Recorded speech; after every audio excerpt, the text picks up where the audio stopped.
Welcome to Pindar Poetry. We hope you learned something new. You start by preparing the runtime, install GPU drivers in CUDA or plan the slower CPU path. Once done, create a conda or venv and install Python 3. 10 plus, torch compatible with CUDA, then add diffusers or your chosen web UI.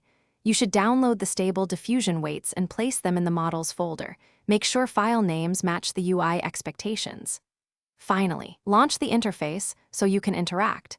This gets you from system ready to your first generation command immediately. You now craft the prompt and sampling settings. Start with a concise concept, then add style and camera details. Include negative prompts to suppress unwanted elements. Next, pick a sampler, Euler for crispness or DDIM for speed, set 20 to 50 steps and a CFG scale around 6 to 9, and choose a seed if you want reproducibility.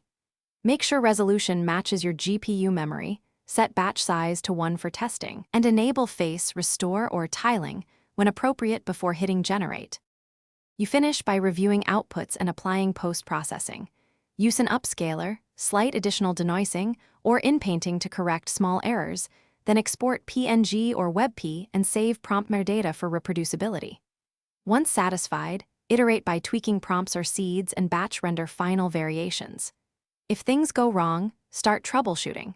Check RAM usage and lower resolution or steps, update drivers and model files, and read the UI logs for errors. This usually identifies the single. Thanks for watching. Consider subscribing if we helped you.